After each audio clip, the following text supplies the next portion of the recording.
Good afternoon, everybody. Welcome to this, the EAA's end of year wrap up for 2021. We thought it would be a great idea to hold this session towards the end of the year. It's been a difficult year on top of another difficult year in 2020 in the world of education and assessment. So we thought it'd be interesting to end with a bit of a wrap up that will look at quite a thought-provoking topic around the connections between using cognitive enhancing drugs and online assessment. And I am delighted to invite Dr. Ellie Dommett to the stage with me. And so Ellie is a reader in neuroscience at King's College London. She's Deputy Director for Curriculum for the development of undergraduate psychology and as a teacher in that as well. She's been at King's for 7 years, particularly interested in and a bit of an expert actually in the use of e-learning and technology to support learning delivery. I understand she's also a very keen runner and preparing for a half marathon at the moment, and describes herself, and I really love this description because I am similar to in this as well, as being owned by a greyhound. I'm not owned by a greyhound, but I am definitely owned by our two dogs. So absolutely share that sentiment there, and they drive your life. So Ellie, thank you very much for joining us today and for offering us some insight into this session. We're going to have questions for Ellie after her presentation. So if you have got questions, please pop those into the chat in the video feed that you're watching on at the moment. You can also use Twitter to send questions through to our hashtag, which is @eassess. So we'll deal with some questions after Ellie's presented, and then after that I'm going to be making some really interesting and hopefully compelling announcements around our plans for our annual conference and awards program in the coming 12 months. So do stick around for that if you can as well. But at that point, I'm going to be quiet. I'm going to hand over to Ellie, and she's going to talk to us around this really interesting topic of cognitive enhancing drugs and online assessment. So Ellie, over to you. Thank you very much. I'm going to talk to you about a topic that really has I think it's been bubbling away under the surface, but in the situation that we found ourselves in, moving lots of teaching and learning to the online platforms more than we had done previously, I think this is something now that's going to need quite serious consideration. So I guess the first starting point then is what do we mean by cognitive enhancing drugs? So to be really clear here, when I'm talking about cognitive enhancing drugs, I'm not talking about, in this instance, I'm not talking about things like caffeine or your Pro Plus tablets for anyone that remembers those. The definition that I'm working with here is it's a prescription drug that's taken by someone either who doesn't have a prescription at all or they're taking it at a higher dose than they have been prescribed to take it. And their goal when they take this drug is to improve cognitive functions like attention or memory. And more commonly, we hear about people using phrases around boosting concentration or boosting their brain power, which actually, as a neuroscientist, brain power isn't really a thing. But what they tend to be talking about there is things like attention and memory. So these drugs, I think it's important to say these drugs are prescribed for known and accepted medical conditions. So common cognitive enhancers are modafinil and Adderall. Adderall is a brand name for amphetamine. And these two drugs are prescribed regularly for individuals with narcolepsy or ADHD, attention deficit hyperactivity disorder. And using them if you have one of those conditions is not classed as using them as a cognitive enhancer. So I kind of find a sort of ladder system is quite helpful here. So we can imagine that somebody with healthy typical cognition might be here on our ladder system, and someone with ADHD or narcolepsy could be a little lower down. So perhaps they're less able to do certain attention tasks, for example. When they take the medication, they are trying to bring themselves up to a level that is comparable to those that don't have the condition. So I'm not talking about people trying to take drugs to create a situation where they are on par with others that don't have a known medical condition. In this case, we're talking about healthy individuals who are taking the drugs to boost themselves above what would be typically found. So that's the kind of difference here. We're not talking about repairing a deficit, we're talking about going higher up from the healthy level. So when we think about these drugs, they are being used by all sorts of people. We know that, the literature tells us that. And by the way, I put the alternative names on the side there. So they're sometimes called smart drugs or just cognitive enhancers or nootropics. I'm going to try and use either cognitive enhancers or smart drugs throughout, but just they are all meant to be the same thing. So in terms of why we're interested in them in the context of assessment is probably because the group of people that have received the most attention in this topic is actually undergraduate students, university students. So what we know is that at a kind of at some universities, and the levels do vary across university, use is thought to be up to 25%. So 1 in 4 students are taking these drugs during their study time. It isn't, as I said, it's not something that's entirely restricted to students, but they are the group that have received the most attention in the research in this area. So then we have to ask ourselves, why is this an issue? Maybe it's just okay to take these drugs. Why are we concerned about them at all? Well, there's several reasons to be concerned, and they sort of fall into the categories shown here. So the first reason is whether they actually work or not. So these drugs have been developed as medicines, and when you're developing a drug as a medicine, you're developing it to be used by a particular clinical population. So perhaps that's a group of people with narcolepsy. That's not to say it has any effects on individuals that don't have those conditions or that it has the same effects. So a kind of perhaps more tangible example here is antidepressants. If you give antidepressants to somebody that isn't depressed, it doesn't make them ecstatically happy. So there's nothing to suggest that giving a drug that can improve attention to somebody that doesn't have an impairment in attention would give them better than normal levels of attention. So there is mainly only data about efficacy, effectiveness in these specific clinical populations. There's actually very little evidence that they work in healthy individuals to deliver the same kind of outcomes, so improved attention or concentration. And arguably, what's more interesting is the evidence that does exist tends to be self-report evidence. So individuals saying, I felt like I attended better when I taken the drug. And of course, there's an awful lot that can be done just on expectation biases. So people expect to feel better. That of course, is the basis of things like the placebo effect. So the first area where we might be concerned about the use of these drugs is that there's not really any evidence that they are doing what people think they're doing, or at least there is very limited evidence. The second area is around risk. Of course, all drugs carry a known risk with them. Any substance that we take or put into our body could potentially have side effects. And when we're talking about drugs like amphetamine, those side effects can be quite substantial. And in fact, the reason there is regular debate about the use of amphetamine in ADHD is because some of the side effects are quite serious, related to things like tachycardia, so altered heartbeat, heart rhythms, but also psychosis and more minor headache type symptoms as well. So all drugs carry a risk associated with them, and most of the time that risk is deemed a manageable or an acceptable risk given the potential benefits that can be gained if you're treating a medical condition. If you're not treating a condition in the first place, those risks might not seem quite so minor. Another thing, of course, is that when these drugs are being taken, although the drugs themselves are not all illegal to purchase, they're not being purchased through a doctor when they're used for cognitive enhancers. So just to perhaps touch on some of the legalities here, drugs like modafinil can be legally purchased, but drugs like amphetamine, of course, is a Class B drug that you shouldn't be buying illegally. But of course, if it's prescribed to you and then you're taking it a higher dose than prescribed, then technically you haven't broken the law in getting the drug.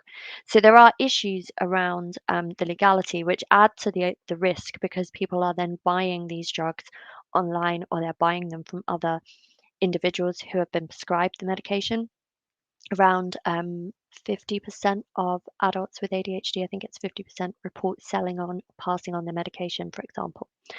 So in that case, individuals are taking medication without seeing a doctor first, so without having an analysis of the risks. And of course, when they're purchasing the drugs online, they could actually be purchasing anything. There's nothing to say it's actually the drugs that they think they're getting.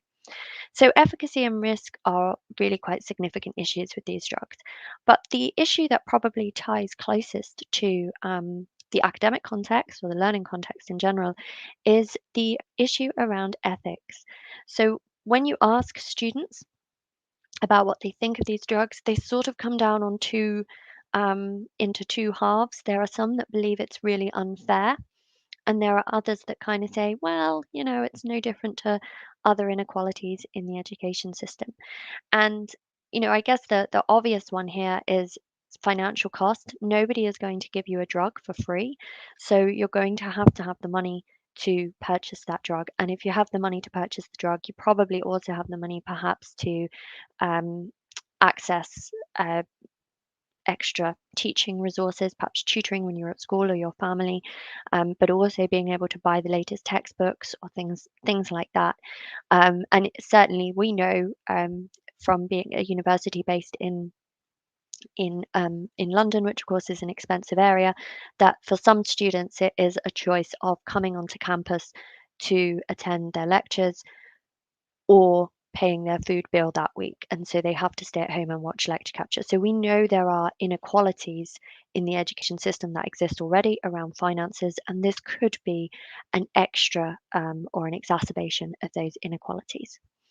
And then, as I said, that there are students that think they're fundamentally unfair, that this is akin to cheating. So, because of all of these factors, because of the concerns about effectiveness, the risk that individuals are taking, and of course, universities do have a duty of care to students, but also because of the issues around whether this is making the education experience unequal in some way, or whether it's akin to cheating, like plagiarism, buying your essay from an essay mill, universities arguably should be trying to reduce the use of these cognitive enhancing drugs. So, what might they do to try and reduce the use of drugs? Well, if you think about this issue, but you don't think about it for too long, you might think, oh, well, the obvious thing to do is let's just drugs test students and check they're not using these drugs. But that, of course, is highly unlikely to go down very well with students themselves. But it's also hugely implausible to try and drugs test students for these drugs, especially when in some cases the drugs will be legitimately prescribed to the students, so they'll be in their system. There's also a question of when would you drugs test. So the image shown on the screen here is clearly not an undergraduate student. It's a schematic of a rat on a maze, and rats can do some pretty impressive things. I think on a good day they might outperform some of our undergraduate students, but most of the time they're not doing anything too exciting.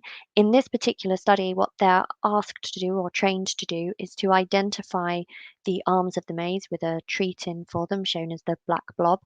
And once they've identified that, they then come back a little bit later. So they have a testing and a training phase, and they have to learn in different variations on the task, either to go down the same arms or different arms of the maze they previously looked down. And this task, although it is ultimately sticking a rat on a maze and asking the rat to navigate around the maze, this task tells us about learning and testing phases. So, what we know from research in this area is that the effects of the drugs don't seem to just be a kind of blanket improvement, even in animal studies like this, where the measures are very simple.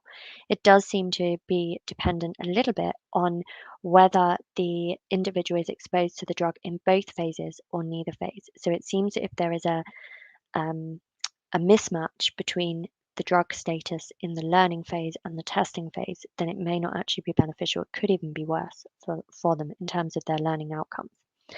So, because there are nuances around when having the drugs in the system could be beneficial or not, it could be really tricky to know when would you test students. If you were to test students, when would you do it? Would you be doing it when they enter the exam hall, or should you be doing it at spot checks during the revision period? In terms of universities, at least, there doesn't seem to be as yet any clear policies on this coming out of universities. There are, of course, policies around behaviours that could get you disciplined or even expelled from a university, and some of those will relate to drugs, but they don't relate to the use of cognitive enhancing drugs specifically. And particularly at the moment, most studying and assessment is typically done off campus, so you can't assess a student's drug status if they're not physically on the campus. In this case, we're still seeing students studying at conventional campus universities from another country, and that, of course, may continue for a little while yet. But even when we're in a more typical situation than we're in now, students will be on campus or potentially, using university buildings, probably for the minority of their time. A lot of their studying will be done in their accommodation, whether that's the family home, private rental, or university accommodation, and we cannot keep an eye on them all the way through. So from that, we know that, just from this brief outline, it's clear that it's going to be nearly impossible to control and monitor use in that way. So it's unlikely to be enough to stop individuals taking these drugs, simply saying that we might try some of this monitoring, even if we could get it accepted and into policy. It's unlikely to be that helpful. So if we can't do it that way, we have to look at the other way to do it. More than one way to skin tiddles, as my one of my old colleagues used to say. And if we can't prevent use in a kind of heavy-handed way, then arguably the easiest thing to do, the next thing to do, is to try and just simply make use less appealing. Um, and to do that, we have to understand why people might use these drugs in the first place. And understanding that in itself can be quite tricky, because you have to ask people if they're using them, and people have to be willing to admit to it. And some of these drugs, of course, in the case of things like amphetamine, they are illegal drugs. So one of the things that we tend to do in this kind of research is anonymous surveys. There's no reason to think that people will lie in anonymous surveys. They have no benefit to lying, but obviously we do have to be mindful that where the data is anonymous, we can't be verifying it. It's also self-reported data. But what we do know from this kind of study is that there's no particular age group that are more at risk. This isn't hugely surprising because the undergraduate age range, or even if you take into account undergraduates and postgraduate students, is not a hugely big age range. We do know that males are more likely to choose to take these drugs than females. At King's, at least, the most popular choice of drug was modafinil. So that was the one that most people reported using. But we also know that most of them reported very seldom use. So this isn't like they're going out, um, you know, at the weekend and getting all their, perhaps going out and doing paid work because they have to have employment, and then realizing they still haven't written their essay. So every Sunday night they're taking their modafinil to work through to submit essays. It seems to be that there might be particular pinch points where they feel they have to take these drugs, and it's certainly not something they're doing regularly. So we know that around users and non-users from anonymous surveys. But of course, sample sizes of users is going to be relatively low. If you think that perhaps 1 in 4 students are taking them, but you very rarely get a survey where the entire population of a university or student population of an area complete the survey. So we don't have huge sample sizes here. So one thing we can do instead is we can say, well, okay, everybody has an attitude towards these drugs, even if they're not taking them. And we know that the attitude somebody has will predict their intention, and intention will predict use in this case. So let's have a look at what determines whether somebody has a positive or negative attitude towards these drugs. When we look at this, we can see, so I've done the classic traffic light system here, which is also very unhelpful if anybody's colorblind, so I apologize for that. But we know that individuals who are male have a more positive attitude towards the drugs. Individuals who perceive the drugs to be harmless also have a more positive attitude. They also people with positive attitudes tend to think they know enough about the drugs to make a safety judgment. And that's an interesting one because actually we did follow-up work where we worked with both users and non-users and assessed their knowledge of the safety of modafinil, and found that although the users felt they knew more, the reality was they didn't. And in fact, both groups had pretty poor safety knowledge of the drugs. But certainly if an individual thinks they have enough knowledge to make a safety judgment, they are more likely to have a positive attitude. We also know that individuals who are more competitive are more likely to take these drugs. And then finally, thinking about learning approaches, individuals with a more surface learning approach, so that's where they are interested in often sort of memorizing and almost rote rehearsal of things rather than developing a deep understanding. It's often the learning approach, if you're not familiar with it, it's often the one that people criticize. In reality, most of the time we need to adopt some surface learning and some deep learning, but for the individuals that are motivated to adopt this approach, they tend to be more in favor of smart drugs. We've done other work and shown that there's been no effects of things like your intelligence beliefs or your morality beliefs on whether you're likely to have a positive attitude towards the drugs. So there's lots of factors that might drive a positive attitude, but in terms of factors that drive a negative attitude, it does come down to perceived unfairness. So people won't take these drugs if they think it's offering them an unfair advantage, or that others using them, the flip side of that is they wouldn't want others to have access to a drug that gives them an unfair advantage over them. But also academic performance. So the stronger students are less likely to take these drugs. Now, that of course could be because they either feel more able to to complete the work to a good standard without the drugs, or potentially they are more able because they have developed appropriate study skills, for example. So those study skills allow them to tackle the task without enhancers. So these factors then do tell us a little bit about what we could do to reduce smart drug use, given what we know about attitudes and intentions towards them. Some of these, of course, or I should say, the ideas that I'm going to share here are ideas that are good for many other reasons as well, but they could also potentially help reduce the likelihood of taking drugs. So what we can't do is we can't suddenly say, well, we'll only take female students and we will make sure that they all perceive the right level of harm and they all perceive that they don't know anything about safety. To an extent, of course, you can raise awareness of the risks of these drugs, and that is absolutely something that's worth doing.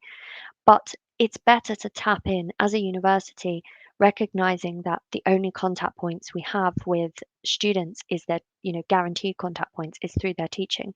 It might be worth trying to look at what can be changed there. And so that taps into the competitiveness and the service learning. So what could we do to reduce competition or this sense of competitiveness in our students?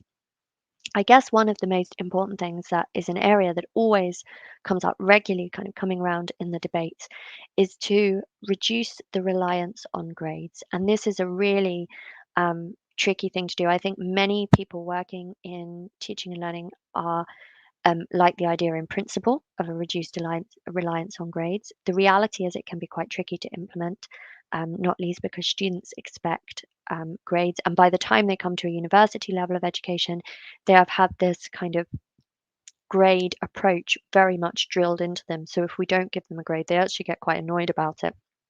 So if we could reduce the amount of grades, that would be good. And this could be a balance, of course, of potentially increasing formative but decreasing summative assessment, or really emphasizing that a need for assessment of for learning, not of learning. Also, one of the things that tends to come around that, of course, is underpinned by competition is this idea of normative marking that, we have a cohort, the top 10% will get a first, so you need to be in that top 10%, as opposed to we have a cohort and the ones that meet a particular criteria, all of them will get a first, all of them will get a 2-1. So perhaps better communicating where normative marking is or isn't being used and why could be quite helpful. So that may be one way of reducing competition. Another way could be to emphasize the need for collaboration, both in learning and assessment. So adopting methods of teaching that require the students to work together can reduce a sense of competition and they will become more aware, hopefully, of the benefits of collaboration and stop seeing their peers as competition for a top grade and start seeing them as another means or channel to develop their own learning and to improve, so to work with each other. Online assessment has really come into its own in the last well, I mean, not since the pandemic, actually, in the last sort of 5 to 10 years, it's really come into its own. And the ability to work collaboratively online is huge. So being able to set collaborative assessments and putting those in an online medium is a really good way to get students to work together. And of course, sometimes you can have groups of students or individuals working together that have actually never met and are randomly allocated to a group. So there is no expectation about, well, that person's going to be better than me. And you can actually almost remove, you don't necessarily want to, but you can almost remove the individual identities if all assessment or collaboration is online. Of course, when you're doing that, there is a need to be careful because if, especially for any online activity, if the students don't have the relevant digital skills, they could end up becoming more stressed, and that could be more of a driver, for example, to take drugs to support their study. So that's how we could reduce competition, but could we do anything to improve the level of learning, so shifting from surface to deeper learning? Well, we know that students will tend to default, even if they're happy with deep learning methods, we know they'll default to surface learning if the amount of content is unmanageable or if it's just far too tricky. We also know, of course, that you need to challenge students as part of the learning process, challenge them intellectually, but making sure that there is this fine line between volume and level and challenge can ensure a better approach to learning in the sense that it could be a deeper approach. We also often sort of set up our activities and we don't necessarily, we're encouraging students to read around the subject, but actually we haven't necessarily left them any time to do that in the workload planning of a module. So if we schedule time for them to have that time to either read around or perhaps if they're not as confident to revisit as much of the material as they need to, that might shift them away from service learning as well. Self-assessment activities help, and of course, they don't even have to be labeled as assessment activities, but mini quizzes, um, reflective activities, discussions, online or in person, of course, can all help them reflect on whether they understand a topic, which can help promote deep learning. We also know that there is literature that suggests certain types of assessment method are more likely to support a student taking a deeper approach. So the classic dichotomy is the multiple choice question supports service learning, whereas an essay question supports deep learning. And although I say that's a classic thing, of course, if your multiple choice questions require them to apply their knowledge to novel situations, then that's not necessarily the case. But it's about designing assessment that relies on application or understanding, not memory. And then a relatively less well investigated area is the effect of feedback. So we do know that students will change how they approach their learning in response to their feedback experiences. So if somebody gives them just a grade and nothing else, they may think, okay, I'm just going to do service learning. But if they're getting written feedback, they may be more likely to take a deep learning approach. So as well as those ideas, I guess one of the sort of bonus ideas that I would suggest is that we know these students aren't using these drugs on a regular basis. We know they're not. We know there must be a trigger or a pinch point. And that suggests that they're using them when they have a particularly busy schedule, when they're particularly stressed, or perhaps they've got lots of assessments due in at any one point in time. So on that basis, I would suggest that the best approach is, of course, to look at workload across what the student is experiencing and take it from there, rather than try to sort of deal with it on a module basis. Of course, that's nearly impossible across a whole degree program, but it may be possible across specific cohorts. So that's, I've got some useful sources there in case anybody wants to follow up with anything, but that's all I wanted to say. Thank you very much. Thanks, Ellie. That was a great presentation and some really interesting stuff there. And to be honest, a lot to unpick. I feel like we probably need another half an hour to talk about some of the stuff you've raised there, but it was really, really interesting. And thank you very much for sharing that with us. If you are interested in understanding a little bit more about this area, it's worth noting that the Victus blog featured a podcast with Ellie in July. I've popped the link there on the bottom of that slide. So if you do want to have, to find out a little bit more about this and to listen to Ellie in a more of a conversational setting talking about this area, then I do recommend that you visit that blog and listen to the podcast. But we have got some questions that have come in from the audience. So Ellie, if you don't mind, we'll just spend maybe 5 minutes talking through some of these. So we had a question from Fiona. She says, I was just wondering how it could be proved that drugs work and so become appealing. Could it be that people who have undiagnosed ADHD have found them useful? Any thoughts on that one? Yeah, I mean that's a big issue, of course, especially when you're talking about student populations who are typically over the age of 18, and we know that adult diagnosis of things like ADHD is not necessarily perhaps as common as it is to diagnose someone as a child. So it could be that, but I think as well that we do. It's a bit like many of these things that when someone tries something, they think it helps them. They tell other Mm. people, and that actually we need an objective measure of something, and the objective measures aren't really there at the moment. So I think it is a case of one person tries something, they say, yeah, yeah, it worked for me. Well, actually, maybe it just worked for them because they subconsciously put in more effort because they wanted to believe that they could now achieve something. So yeah, it is tricky, and certainly some of the people probably will have um, undiagnosed conditions that perhaps benefit a little from these drugs. And you do wonder, actually, just thinking about that, whether that whole peer pressure piece and word of mouth plays to this too. That, as you say, if there's no empirical evidence that it actually has a positive impact, it doesn't really matter in the eyes of the students. If someone says that was fantastic, it really helped me focus, then maybe others will emulate that and try it as well. So it is a tricky thing. And I guess that leads on to the next question that's been put in the chat, which is we were wondering whether there was any awareness of companies targeting students with marketing for drugs in the same way that we've seen around essay mills and other cheating services. Not so far that I'm aware, but I suspect if they're doing their targeting carefully, I won't be in the demographic on social media that would see them. So not that I'm aware, and not that we've heard from students. Um, we haven't explicitly asked that question. We have asked them if they're aware of users, if they're aware of availability or accessibility of these drugs, but we haven't heard if they're sort of targeting them. We do know they'll target, of course, we see it with other non-cognitive enhancing things like the energy drinks are clearly targeting a particular market. So it's possible that if you're in the right demographic, you're seeing some of these things that I wouldn't see and that no one's told us about yet.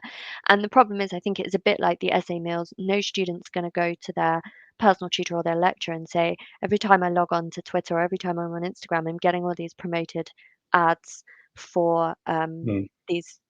these drugs that are meant to help me study. So I suspect they are out there, but I don't think it's widespread kind of legitimate advertising by companies.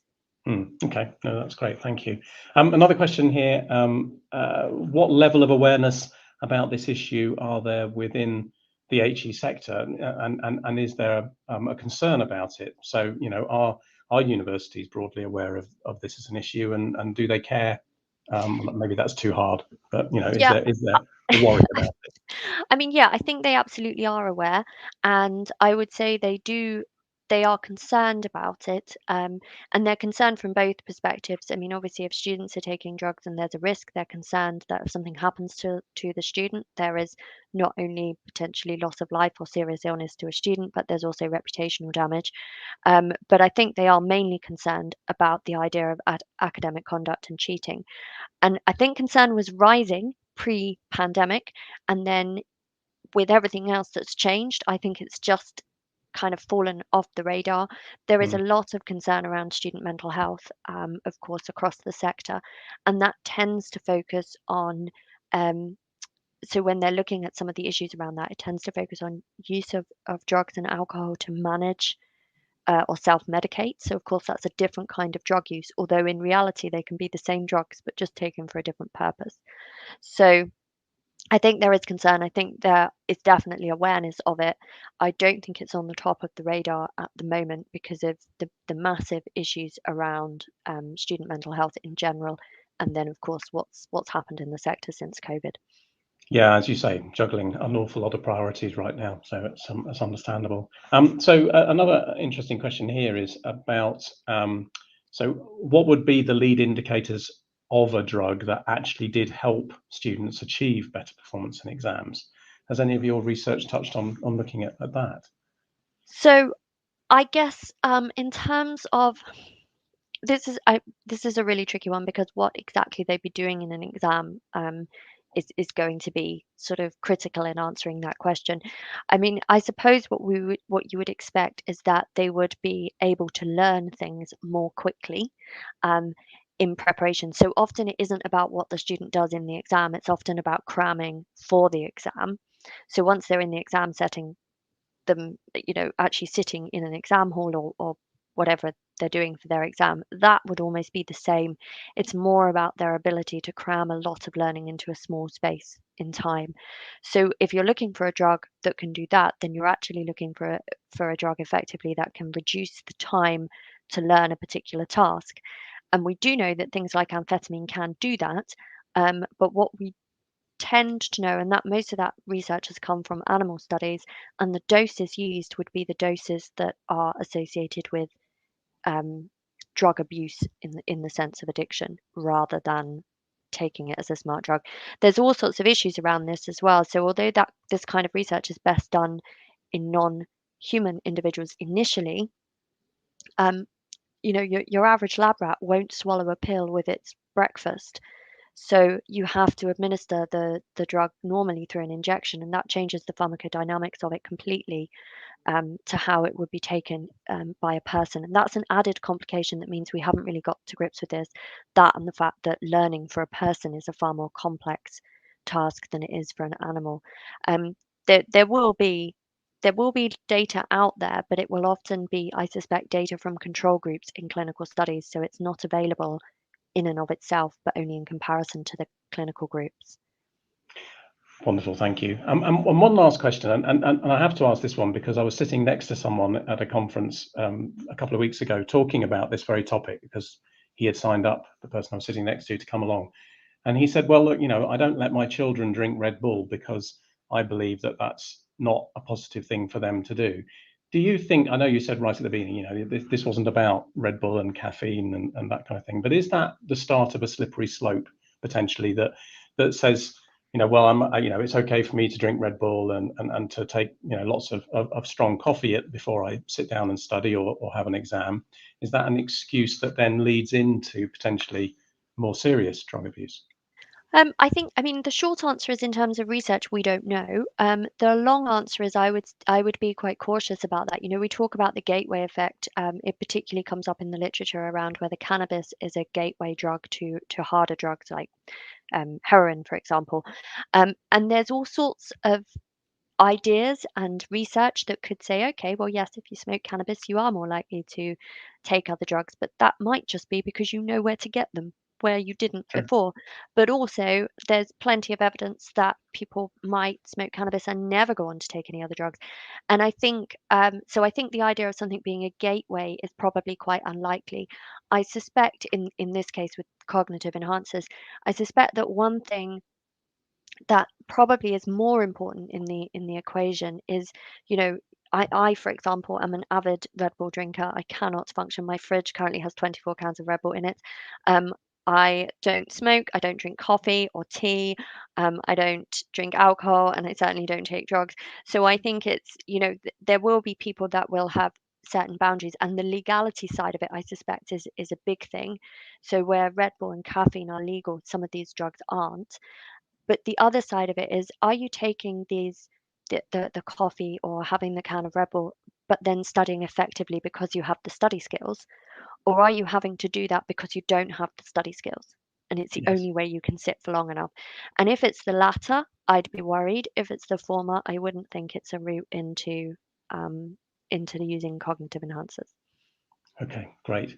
There are more questions in the chat, but unfortunately, we are not going to have time really to talk about them in any detail here. If you do have questions for Ellie, then I think Ellie did put up on her closing slide her email address. I will also make sure that the Well, there you go. Thank you, Tim. The questions that have been asked in the chat get forwarded to Ellie as well, so that she gets an opportunity to answer those, and we'll post those out, the answers to those out on Twitter in connection with the with promoting the recording of this presentation. So we're going to have to leave it there. Ellie, thank you very much for what was a really thought-provoking presentation. Knew it would be, having chatted to you beforehand, but was fantastic. So thank you very much for your time. And do hang around for the next 5 or 10 minutes while we just talk about some of the stuff that we've got coming up next year. Thank you. Fantastic. Well, so now to take a moment to reflect a little more generally on what the association has been up to. And for those of you who aren't aware of the association, you may have come across us. This may be the first time you've come across us because of this particular event. We're a professional membership body that's focused on everything about supporting and promoting the use of technology in assessment, and that's both formative and summative assessment. We're based in the UK, but we have an increasing international presence, and it's really interesting to see where people are joining us today from. You know, we've got someone from Brazil joining us, and then obviously people within the UK as well, and I'm sure lots of other locations as well. So it's a really growing community of people interested in supporting the world of technology and assessment. And if you do want to join us, if you're not already a member, there's a link there on the slide to our membership sign up. It's a free service in terms of becoming a member. You can just go to the website e-assessment.com, and then there's a join button on the right hand side. So please do join us if this is an area that you're interested in and want to know more about and want to become part of a community. It is worth pointing out that because we don't charge for membership, we rely quite heavily on support from a range of commercial sponsors. We have 25 commercial sponsors in supporting the association and what we do, and those organisations' logos are on the screen at the moment. We're really grateful to all the support that our sponsors have given us over the last 10 or 12 years, but particularly over the last couple of years, which has been a difficult time for everybody, and where the EAA has been trying to provide some guidance and support to a whole range of stakeholders in how to get the most out of using technology to support assessment. So thank you very much to all of our sponsors. Just a quick retrospect in terms of what we've been up to in the last 12 months. The highlight of our year each year is our conference and awards. This year, as in 2020, we had the challenge of delivering that entirely online, whereas it would normally have been certainly the conference a face-to-face event. But it actually, particularly this year, was a really good thing because it helped us to be really inclusive in terms of how we were engaging with that wider sector across the world.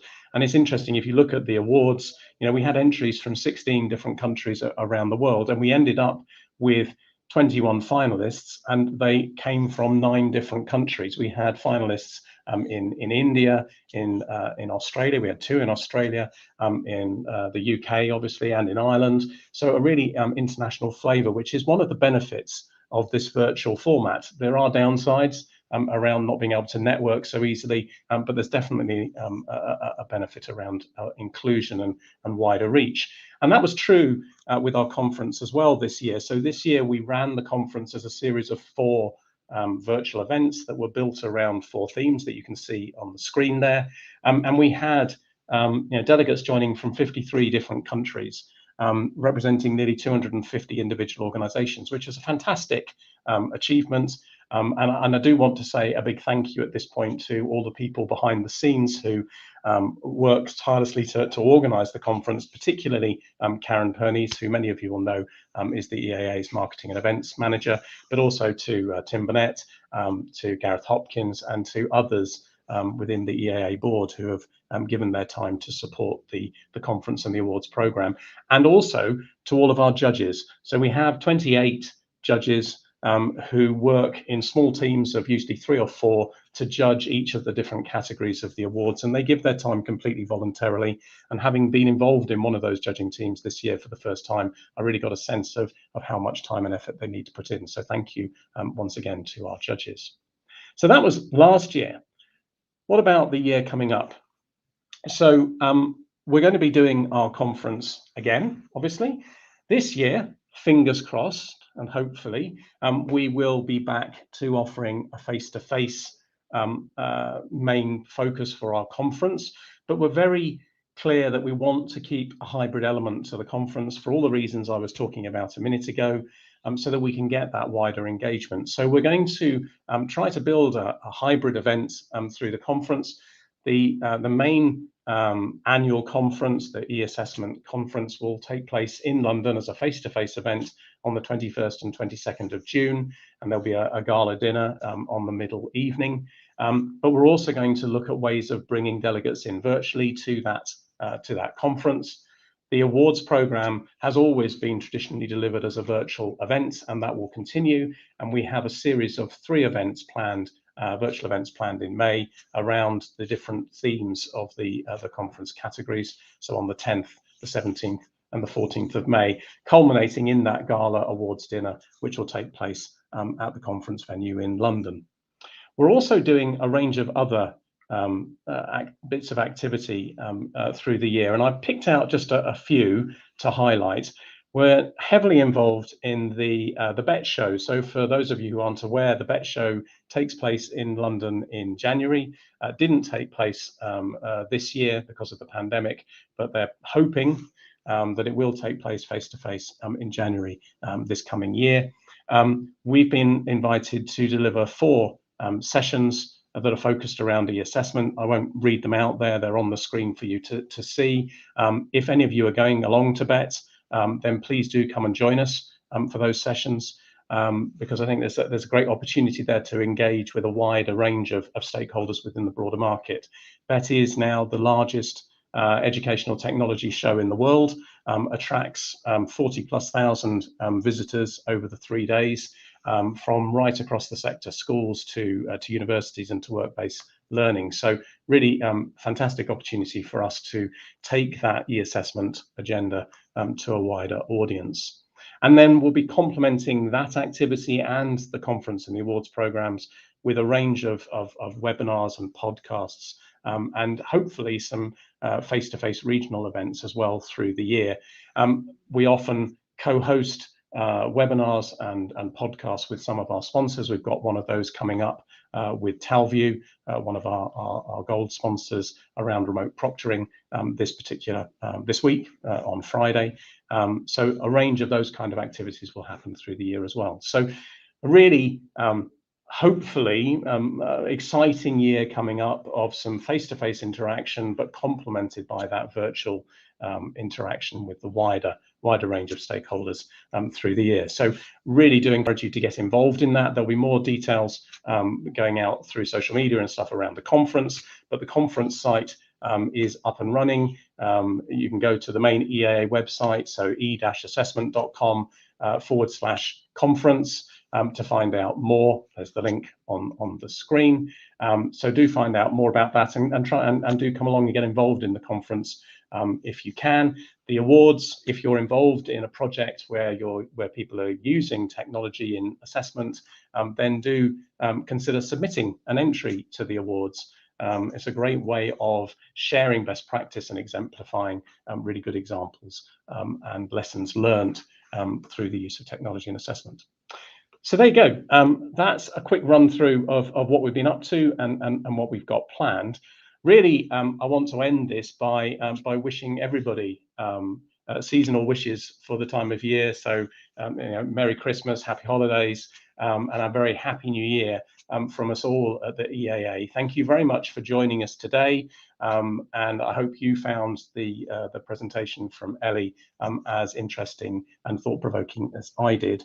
So we'll end there. Thank you again. And we look forward to seeing you at other EAA events in either the remote proctoring event later this week or in the new year at BET and at the conference and through the awards program. So thank you very much. And we look forward to speaking to you all again very soon.